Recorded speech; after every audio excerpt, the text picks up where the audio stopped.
I, Xavier Vijay Tripathi, I am working as an assistant professor in the Department of Humanities and Social Science under the Faculty of Education and Methodology. Today I am going to discuss about Nadir Shah. Nadir Shah जो पिछले video में हम लेके चले थे उसी को आज हम पार्ट 2 में कंक्लूड करेंगे. नादिर शाह के बारे में हमने बात की थी और मैंने वीडियो में बताया था कि नादिर शाह एक ऐसी शख्सियत है जिसने एशिया में अपने नाम को अमर कर लिया. और तो और उसके कारनामों और उसके कृत्यों की वजह से उसे ईरान का नेपोलियन भी कहा जाता है. इसके पीछे हमने उसके जीवन परिचय पे पढ़ लिया, उसका बचपन पढ़ लिया, उसका अडल्टहुड पढ़ लिया और फिर कैसे वो ईरान का शाह बना यानी सम्राट बना, ये भी हमने पिछली वीडियो में डिस्कस कर लिया.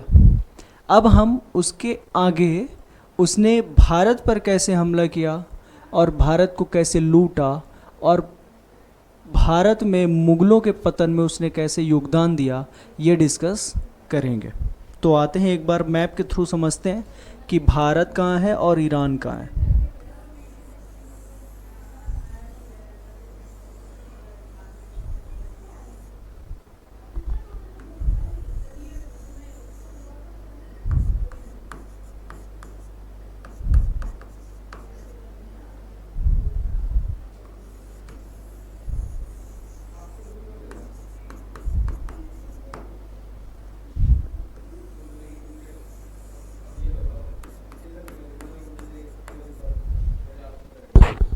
मैप में आप देखेंगे एक सिंबॉलिक मैप है. इसमें आप देखेंगे ये है इंडिया, ये है विभाजित पाकिस्तान मतलब भारत से विभाजित, ये है अफ़गानिस्तान और ये है ईरान. ये आज वर्तमान स्थिति इन देशों की ऐसी है. इसी ईरान का शाह था नादिर शाह.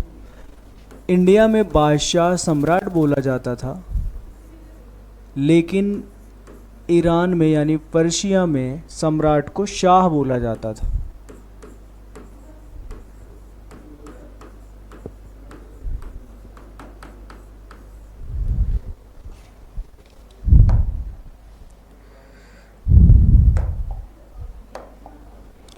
शाह बोला जाता था. नादिर शाह जब उसने देखा कि ईरान के एकीकरण में सबसे बड़ी चुनौती तो ऑटोमन साम्राज्य जो उसके पश्चिमी क्षेत्रों पर कब्जा करके बैठा है, उत्तरी क्षेत्रों पर रूस है और पूरब के इस क्षेत्र में है अफ़गानिस्तान.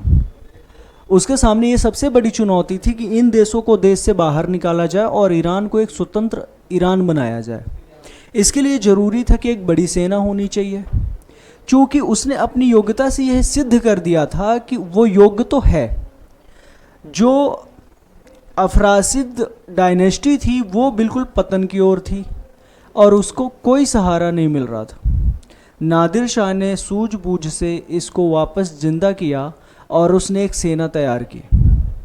और सेना तैयार करने के बाद सबसे पहले इन्होंने अफ़गानियों को ईरान के पूर्वी क्षेत्रों से बाहर निकालने में सफलता प्राप्त कर ली. उसके बाद उन्होंने रूसियों को भी हरा दिया और बाद में उन्होंने ऑटोमन एम्पायर को भी हरा दिया और पूरी तरह से उन्होंने ईरान को फ्री कर लिया. 1736 में शाह बनने तक लगभग पूरा ईरान फ्री हो चुका था. देखते ही देखते नादिर शाह ने एक बहुत बड़ी सेना तैयार की और लगातार उसकी सेना युद्ध करती रही. उन्होंने मध्य एशिया के क्षेत्रों पर लगातार लड़ाइयाँ लड़ी, अफ़गानिस्तान पर लगातार हमले किए, ऑटोमन साम्राज्य को उन्होंने पीछे की तरफ खदेड़ दिया, रूसी साम्राज्य को भी उन्होंने खदेड़ दिया. और उसके बाद अपने देश को स्वतंत्र कराने के बाद, विभिन्न देशों को पराजित करने के बाद नादिर शाह की नज़र पड़ी भारत की तरफ. भारत में उस टाइम पर मुग़लों का राज्य था और उत्तरवर्ती मुग़ल सम्राट यहाँ पर रूल कर रहे थे. औरंगजेब के बाद भारत में ऐसा कोई सम्राट पैदा नहीं हुआ या ऐसा कोई मुग़लों में ऐसे कोई उत्तराधिकारी पैदा नहीं हुआ जो उतना शक्तिशाली हो और एक राजनीतिक एकता स्थापित कर सके. औरंगजेब के बाद धीरे धीरे करके विभिन्न परिस्थितियों ने मुग़ल साम्राज्य के पतन में योगदान दिया. या यूं कहें कि यहाँ की धार्मिक सामाजिक कट्टर नीतियों ने या फिर इकोनॉमिक फॉल ने या फिर सम्राटों की आक्रमणता ने मुगलों के पतन में योगदान दिया। जब नादिर शाह ईरान का शाह है, उस टाइम पे भारत में दिल्ली में बैठा हुआ है मोहम्मद शाह रंगीला। ये आप समझिए कि दिल्ली है, ये है दिल्ली, और दिल्ली में बैठा हुआ है मुगल सम्राट मोहम्मद शाह रंगीला। इसका टाइटल दिया है हिस्टोरियंस ने रंगीला। रंगीला रंगीन मिजाज का आदमी था, औरतों और सवाबों में ही रहता था। दिन भर इसको कूटनीति या राज्य की एकता सुरक्षा से कोई मतलब नहीं था, शासन प्रशासन में कोई इसका इंटरेस्ट नहीं था। बस ये रंगीन मिजाज का नृत्य संगीत और सुरा और अप्सराओं के बीच में ही रहा आता था। इसकी वजह से उसके राज्य में क्या हो रहा है उसको ये भी खबर नहीं होती थी। अब बिना मेहनत के अगर कोई चीज़ मिल जाती है तो उसकी इज्जत नहीं रहती। कहते हैं कि भाग्य से थ्रोन मिल सकता है, यानी गद्दी मिल सकती है, लेकिन बुद्धि नहीं मिल सकती। बुद्धि के लिए आपको बुद्धिमान होने के लिए प्रयास करना पड़ता है। गद्दी मिली थी, उसकी कोई इज्जत नहीं थी। इस वजह से मुगल साम्राज्य का पतन धीरे धीरे हो ही रहा था। दक्षिण में मराठे मुगल साम्राज्य के खंडहर में लगातार प्रहार कर रहे थे। पंजाब वाले एरिया में सिख भी मजबूत हो गए थे। जाट लैंड में जाटों ने भी बराबर हमले कर रखे थे। मुगलों की धार्मिक नीति ने राजपूतों को भी नाराज कर दिया था, और यूँ कहें कि उनकी धार्मिक नीति ने ही सभी समस्याओं को जन्म दिया।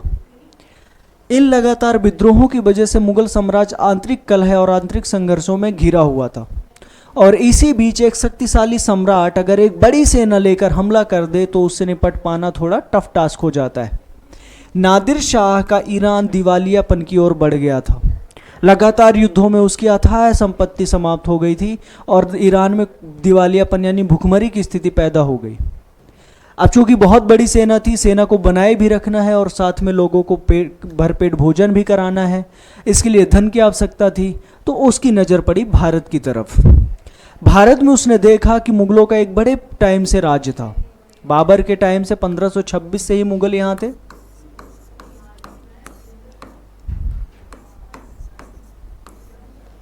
से ही वो यहाँ पर थे। और जब हम बात कर रहे हैं कि नादिर शाह इंडिया पे कब आता है, भारत पे हमला कब करता है, तो वह है 1739 का टाइम। उन भारत में अथाह प्रॉपर्टी जमा थी। मुगलों ने 300-350 सालों में लूट खसोट के और प्रॉपर्टी जमा की हुई थी। नादिर शाह को इसके बारे में जानकारी थी। नादिर शाह अफ़गानिस्तान में हमला किया। अफ़गानिस्तान का आधा कंधार के बाद का एरिया या गजनी के बाद का एरिया मुगलों के टेरिटरी में आता था। काबुल को पार करके जब गजनी में पहुंचा तो गजनी के गवर्नर ने उसका अपोज किया कि आप मेरे टेरिटरी पे कैसे चले आ रहे हो मनमानी। तो नादिर शाह ने कहा कि हम कुछ भगोड़े हैं, अफ़गानी भगोड़े हैं जिनको हम पकड़ना चाहते हैं, बस उनको पकड़ के हम वापस लौट जाएंगे। लेकिन वो कंधार पर हमला किया और आगे बढ़ते हुए उसने कवाली क्षेत्र पेशावर पे भी हमला कर दिया और इन क्षेत्रों को जीतता हुआ आगे बढ़ता रहा और पंजाब तक पहुंच गया। और पंजाब के लाहौर में हमला करके उसने लाहौर तक के एरिया में कब्जा कर लिया। इसी बीच लाहौर के गवर्नर ने दिल्ली पे एक मैसेज भिजवाया। वो मैसेंजर पहुंचा और जब वो पहुंचा तो उस टाइम पे मोहम्मद शाह रंगीला नृत्य संगीत में बिजी था। उसने पत्र दिया और बोला कि हुजूर या सम्राट नादिर शाह जो इराक का शाह है वो लाहौर तक पहुंच गया है और कुछ ही समय में वो दिल्ली की तरफ बढ़ रहा है। मोहम्मद शाह रंगीला ने उस लेटर को अपने हाथ में लिया और मदिरा के उस ग्लास में डाल के ऐसे फेंक दिया और उसने कहा कि ये खबर इतनी महत्वपूर्ण नहीं है कि मैं नृत्य और संगीत को छोड़ के इस खबर को पढूं। तो मैसेंजर ने हिम्मत करके कहा कि साहब वह दिल्ली की तरफ बढ़ रहा है। तो मोहम्मद शाह ने कहा कि दिल्ली अभी दूर है और वह अपने जो काम वो कर रहा था उसी में वो लगातार बिजी रहा। इसके बाद देखते ही देखते लाहौर से आगे बढ़ा नादिर शाह अपनी सेना के साथ और हरियाणा के करनाल पर उसने अपना डेरा डाला। वो दिल्ली से लगभग 100-110 किलोमीटर दूर हरियाणा में करनाल नाम का जिला है, वहाँ पर उसने अपनी लगभग 40,000 की सेना को पहुँचाया। खाने पीने की व्यवस्था, रसद की व्यवस्था कर ही चुका था और एक बड़ी सेना और सुसज्जित सेना के साथ वो करनाल पहुँचा। करनाल जब पहुँचा तब मोहम्मद शाह ने अपने सिपह सलारों को बुलाया। दक्षिण से निजामुल मुल्क, अवध से सादत खान,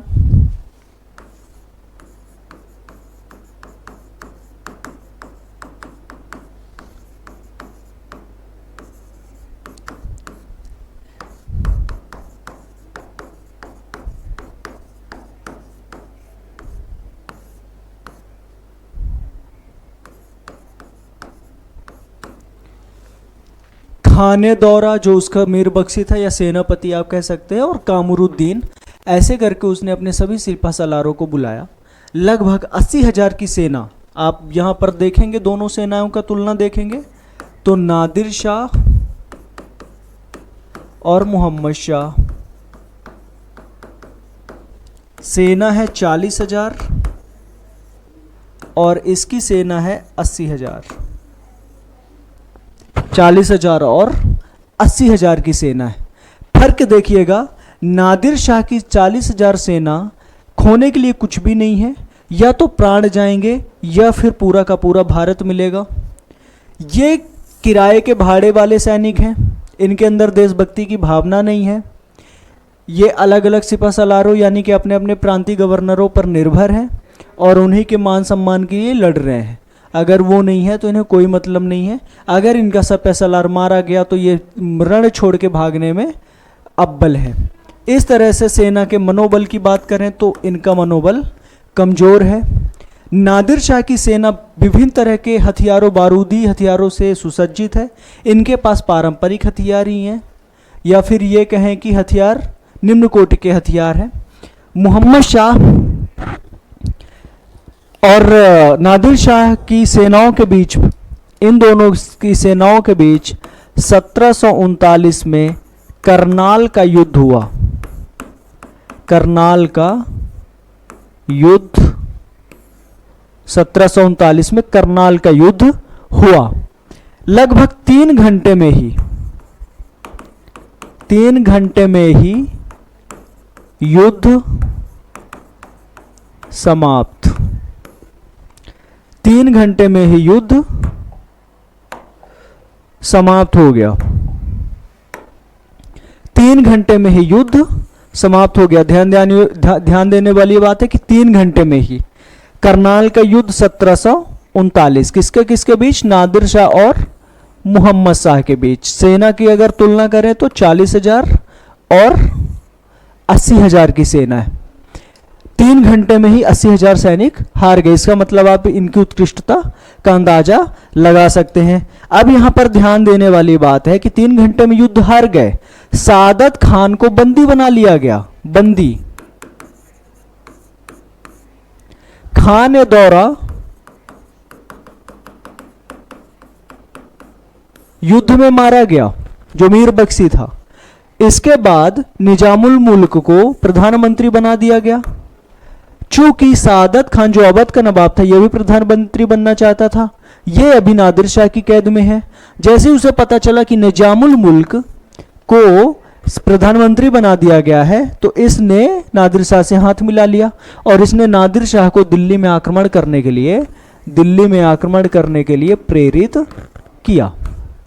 यहां पर निजामुल मुल्क ने नादिर शाह को मना लिया था कि तुम्हें 20 लाख रुपए दे दिया जाएगा और तुम इस करनाल से ही वापस लौट जाओ। वह यह शर्त मान भी गया था, लेकिन इसी बीच सादत खान ने उसे दिल्ली का लालच दिया और उसने कहा 20 लाख नहीं, दिल्ली चलो, 20 करोड़ रुपए की राशि मिलेगी। इसके बाद नादिर शाह दिल्ली की तरफ बढ़ा और सादत खान के कहने पर दिल्ली पहुंचा। दिल्ली पहुंचने पर वह लगभग 56 से 57 दिन वहां दिल्ली पे रहा और उसने पूरी मुगलों की द्वारा अथाह जो संपत्ति बनाई गई थी उस सबको लूट लिया। बादशाह मोहम्मद शाह उसका गुलाम था, उसके इशारों पे काम करने के लिए मजबूर था। दिल्ली गया, दिल्ली को लूटा गया। इसी बीच दिल्ली में यानी चांदनी चौक के इलाके में यह अफवाह फैल गई जनता के बीच में कि नादिर शाह की मौत हो गई। जब यह अफवाह फैली तो वहाँ की जनता ने नादिर शाह की सेना यानी पर्शिया की सेना पर हमला कर दिया और दंगे हो गए। लगभग 800-900 सैनिक सुबह से शाम तक में मारे गए। यह बात जब नादिर शाह को पता चली तो नादिर शाह एक मस्जिद में पहुंचा और सीढ़ियों में चढ़ के मस्जिद के पीक पे पहुंचा। वहां से उसने पूरी दिल्ली को देखा और अपने म्यान से तलवार निकाली और अपनी सेना को आदेश दिया कि यह तलवार अब तभी अंदर जाएगी जब ये सारे के सारे पूरी दिल्ली वासी जिन्होंने भी अपराध किया है, जब तक सबका मस्तक कट नहीं जाएगा तब तक ये तलवार वापस नहीं जाएगी। और इसके बाद दिल्ली में शुरू हुआ खूनी खेल और जो लगभग 20 से 30 हजार लोगों की मौत वहां पर गाजर और मूली की तरह काट दिया गया। यह सब दृश्य देख के जब निजामुल मुल्क बादशाह के पास गए और उन्होंने कहा कि नादिर शाह को आप मनाइए, बादशाह अपनी पगड़ी लेके नादिर शाह के पास पहुंचे और उन्होंने कहा कि आप चाहे तो मेरा मस्तक काट दे लेकिन इन बेकसूर दिल्ली वालों को माफ़ कर दीजिए, उनसे गलती हो गई। इस तरह से नादिर शाह ने उसकी बात मान ली और अपनी तलवार को उसने म्यान में डाल लिया और उसके बाद दिल्ली में कत्लेआम बंद हो गया। नादिर शाह ने ऐसा कत्लेआम किया था कि पूरी की पूरी दिल्ली खाली हो गई। इस कत्लेआम के बाद दिल्ली को लूटने का आदेश दिया गया और निजामुल मुल्क ने ही उसके लिए अपने ही लोगों को लूटा। वहाँ पर हिस्टोरियंस कहते हैं कि दिल्ली वासियों के पास सिर्फ उतना ही बचा था जितना उन्होंने खा लिया था और जितना उनके शरीर में था, बाकी दिल्ली। इस तरह से नादिर शाह पूरे दिल्ली को लूटा और भारत माता के सीने में एक ऐसा जख्म दे दिया कि इसके बाद मुगल कभी उभर ही नहीं पाए। इसके बाद मराठे और सिखों ने बढ़त बना ली और मुगलों की स्थिति और ख़राब होती चली गई। यह परिस्थिति ऐसी थी कि लगभग 350 वर्षों की अथाह गढ़ी हुई संपत्ति को नादिर शाह लूट के चला गया। जब नादिर शाह देश छोड़ रहा था तो लगभग 7000 ऊंट, 9000 घोड़े, हजारों बैलगाड़ियां,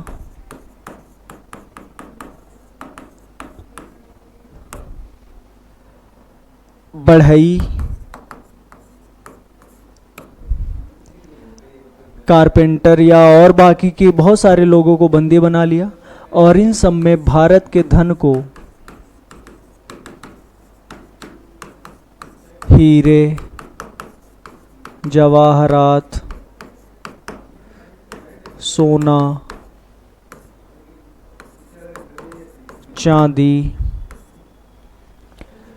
हीरे जवाहरात, सोना, चांदी तथा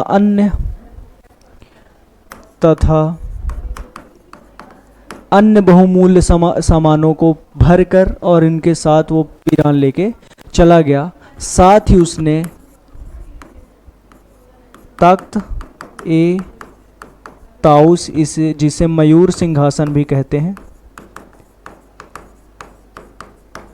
मयूर सिंहासन शाहजहां ने बनवाया था। तख्ते ताउस और साथ में कोहिनूर हीरा भी लूट के अपने देश लेके चला गया। कोहिनूर हीरा के बारे में कहा जाता है कि जिस देश के पास ये पहुंचा है वहाँ का जो साम्राज्य है वो पूरी तरह से ख़त्म ही हो जाता है। वह अपने देश लौटा और देश जाते ही उसकी स्थिति डबाडोल होने चली। उसके बच्चों ने ही उसके खिलाफ षड्यंत्र करना शुरू कर दिया। इसकी वजह से उसने अपने एक बेटे की दोनों आंखें फुड़वा दी और एक बेटे को मौत की सज़ा दे दी। धीरे धीरे चल के शराब पीने की लत की वजह से उसका लीवर खराब हो गया और साथ में अपना मानसिक संतुलन भी खो दिया और 1747 में उसकी मृत्यु हो गई। तो ये था नादिर शाह। तो आप समझ ही गए होंगे कि एक सामान्य सा बच्चा, एक कबायली जीवन जीने वाला एक बच्चा ईरान का शाह बना और उसे ईरान का नेपोलियन भी कहा जाता है। उस टाइम पे उसने एक इतनी बड़ी सेना बनाई जो यूरोप में भी उसके मुकाबले में सेनाएं नहीं थी। इस तरह से हमारा ये टॉपिक समाप्त हुआ। धन्यवाद।